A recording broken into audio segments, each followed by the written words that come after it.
And hello and welcome to Jupiter E class. I am Deepak Kumar, PGT Computer Science as well as PGT Mathematics. Today I am going to teach about a very important topic of the function.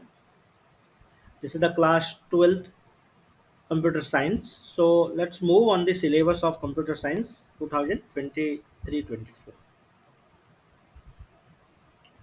Okay, तो हम लोग पढ़ रहे थे computational thinking and programming. इसमें हम लोगों ने फंक्शंस के बारे में पढ़ा।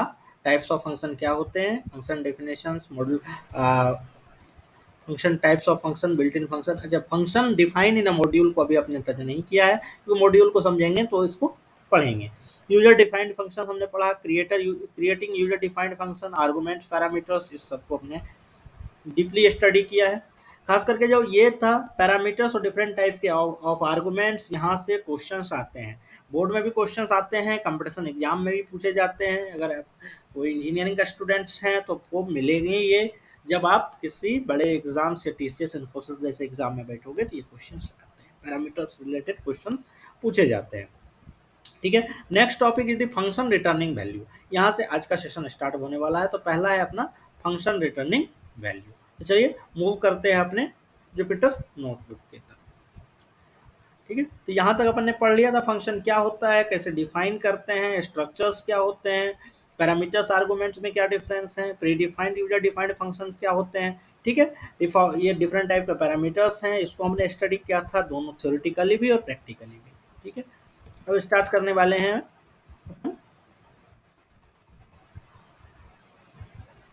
रिटर्न स्टेटमेंट एक्चुअली क्या होता है, इंपॉर्टेंट है। ठीक है, फंक्शन रिटर्निंग वैल्यू या रिटर्न स्टेटमेंट इसको बोले। तो एक्चुअली रिटर्न स्टेटमेंट का यूज किया जाता है। रिटर्न स्टेटमेंट इज यूज्ड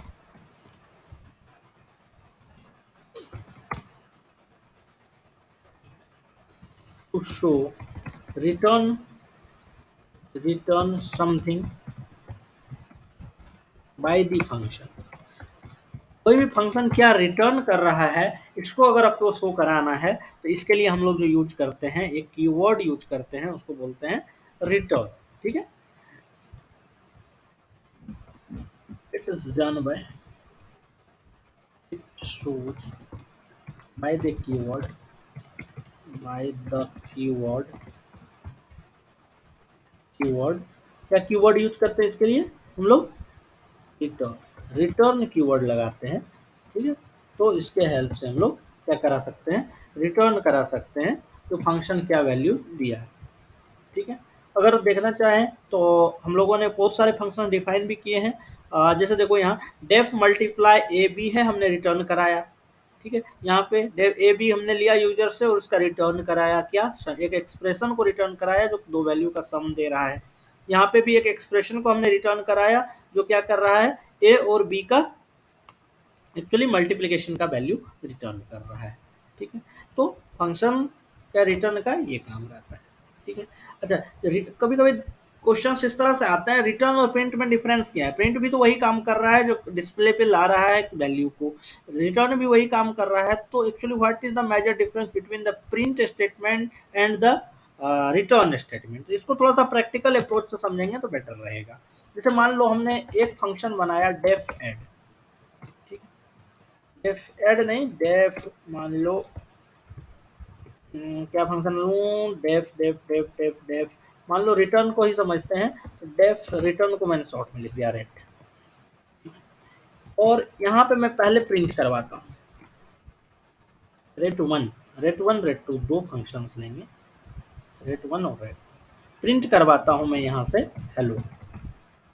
ठीक है, आपको पता है फंक्शन तब तक एग्जीक्यूट नहीं होगा, फंक्शन स्टेटमेंट जब तक कि उसको कॉल नहीं करेंगे। तो रेट वन को मैं यहाँ से कॉल किया, यहाँ को स्मॉल कर देता हूँ। ठीक है, तो ये हेलो आ गया अपने पास। ठीक है, यही सेम फंक्शन में लेता हूँ और इसके नीचे इसको पेस्ट करता हूँ और इस बार रेट टू इस फंक्शन का नाम है, हेलो ही है, लेकिन यहाँ पे अभी मैं प्रिंट ना करा के इसको रिटर्न कराऊंगा, और यहाँ पे भी रेट।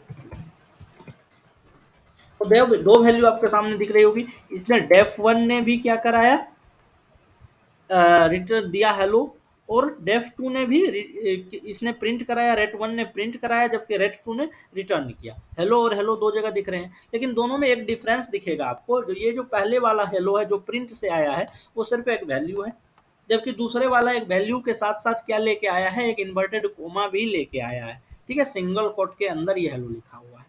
तो आपको पता है सिंगल कोट और डबल कोट पाइथन में किसको रिप्रेजेंट करने के लिए होता है, स्ट्रिंग को। किसी भी स्ट्रिंग को हम लोग सिंगल कोट या डबल कोट के अंदर लिखते हैं। तो कहने का मतलब ये जो सेकंड वाला फंक्शन है रेट टू, उसको जब हमने कॉल किया तो हमको पता चला ये रेट टू फंक्शन एक स्ट्रिंग को रिटर्न कर रहा है, जिस स्ट्रिंग का वैल्यू है हेलो। लेकिन पहले वाले में आपको क्या पता चल रहा है, एक रिटर्न है नहीं पता मेरे को, एक वैल्यू इस फंक्शन से आया है, उस वैल्यू का क्या नाम है, हेलो। ठीक है, तो ये मेन डिफरेंस हो जाती है। जो रेट टू क्या बताता है, डेटा टाइप बताता, पहले तो बताता फंक्शन किस टाइप के डेटा को रिटर्न कर रहा है और उसकी वैल्यू क्या है। ठीक है, क्योंकि प्रिंट क्या करता है, उस पर्टिकुलर वैल्यू को डिस्प्ले पे शो कराता है। तो ये डिफरेंस होते हैं फंक्शंस के रिटर्न में और प्रिंट में, इसको याद रखिएगा। नेक्स्ट जो टॉपिक है वो है अपना फ्लो ऑफ एग्जीक्यूशन। ठीक है, flow of execution, flow of execution. देखो फंक्शन का टॉपिक है तो ये क्या होगा, फंक्शन रिलेटेड ही थिंग्स होगा। तो फ्लो ऑफ एग्जीक्यूशन कुछ नहीं है, ये सिर्फ क्या बताता है, एक ऑर्डर बताता है, जो स्टेटमेंट के एग्जीक्यूट होने का ऑर्डर क्या है, इसको क्या बोलते हैं अपन, flow of execution. It is nothing, it only shows the order of statements of a function, किसी भी फंक्शन का एग्जीक्यूट होने का क्या ऑर्डर होगा उसको क्या बताता, कौन बोलता है, फ्लो ऑफ एग्जीक्यूशन। मैंने पहले आपको बता चुका हूँ फंक्शन के अंदर तब तक किसी भी फंक्शन के स्टेटमेंट एग्जीक्यूट नहीं होते हैं जब तक कि उसको कॉल ना किया जाए। ठीक है, तो statements statements of function statements of functions executes when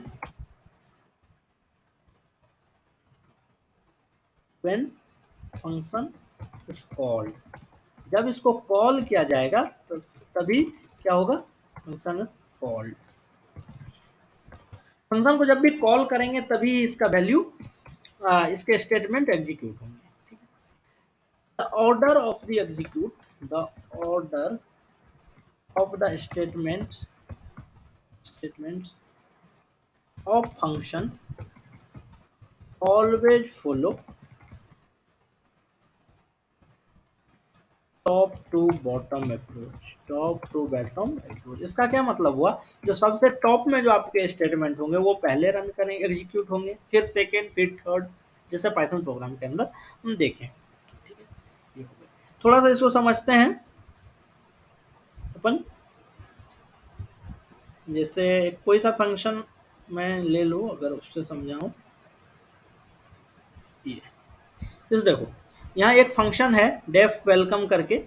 ठीक है, डेफ वेलकम करके एक फंक्शन है। आपको पता है ये वाला पार्ट को अपन क्या बोलते हैं, डेफिनेशंस बोलते हैं, अगर आपको ध्यान हो तो।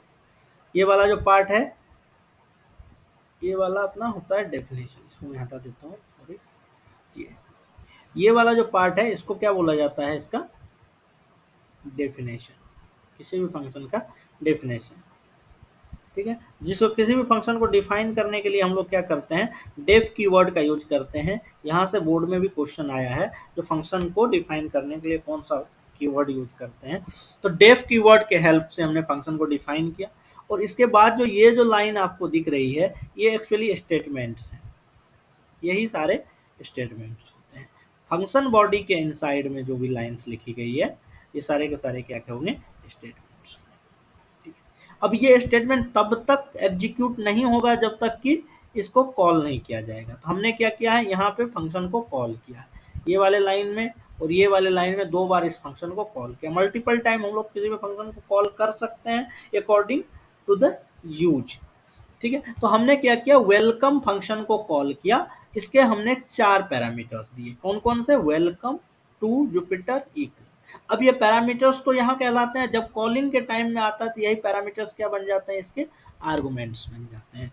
तो welcome to Jupiter E class. अब थोड़ा सा कोड को समझते हैं। For I in args, args क्या है अपना, welcome to Jupiter E class. तो कहने का मतलब आई का वैल्यू 0 से मूव करता है, तो 0, यहाँ पे 1, यहाँ पे 2 और यहाँ पे 3। तो पहले आई कहाँ आएगा, 0 पे। फिर नेक्स्ट स्टेटमेंट क्या है, प्रिंट कर दो आई को। तो ये क्या करेगा, वेलकम को प्रिंट कर देगा।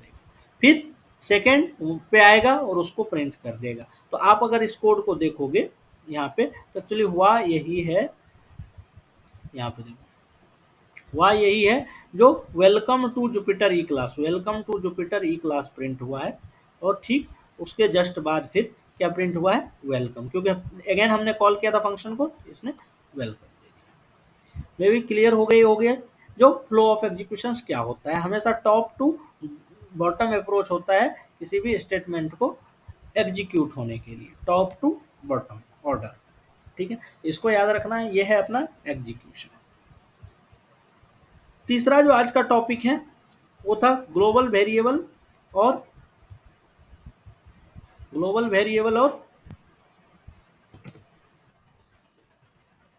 Variable.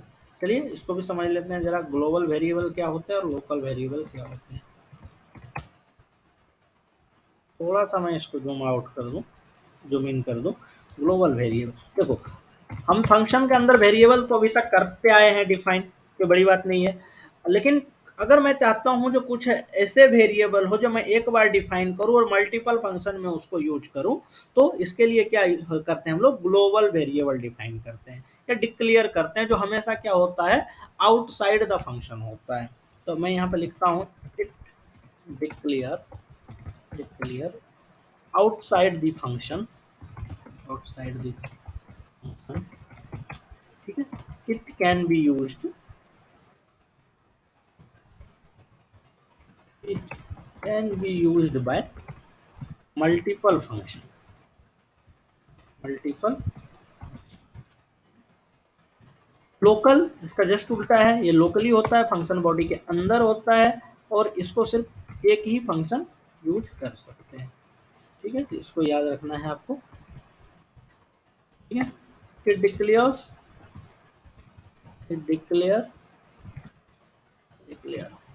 inside the body, inside the body inside the function of या body of function लिखो, inside the body of function, और it can be used by if by only function, only function. इसका क्या मतलब हुआ, तो जिस फंक्शन के बॉडी के अंदर इसको डिक्लेयर किया जाएगा वही फंक्शन बस इसको यूज कर सकता है। कैसे कर सकता है, चलो देखते हैं। ठीक है, ठीक है, चलिए एक काम करते हैं, हम यहाँ पे डेफ ऐड बनाते हैं। ठीक है, डेफ ऐड करके बनाया हमने एक फंक्शन, जिसमें मैं एक abc नाम का वेरिएबल लिया जिसका वैल्यू दिया 100, एक xyz नाम का वेरिएबल लिया जिसका वैल्यू दिया मैंने 200, और रिटर्न कराया हमने यहाँ से क्या, abc प्लस xyz। ठीक है, इसको थोड़ा सा मैं छोटा कर लेता हूँ, यस, देखने में दिक्कत नहीं। ठीक है, तो तब तक ये एग्जीक्यूट नहीं होगा जब तक इस फंक्शन को कॉल नहीं करेंगे। तो हमने कॉल करा, ठीक है, फंक्शन को सिंपल 300 आ गई। यही एक और फंक्शन मैं बनाता हूँ, इसी सेल में मैं एक और फंक्शन डिफाइन करने का कोशिश करता हूँ, डेफ सब्ट्रैक्शन के लिए SUB लिखा,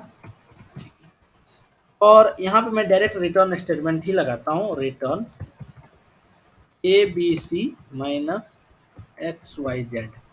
ठीक है, इस फंक्शन को भी कॉल करता हूँ SUB। देखो एक बड़ा सा एरर अपने को मिला है, एक बड़ा सा एरर अपने को मिला है।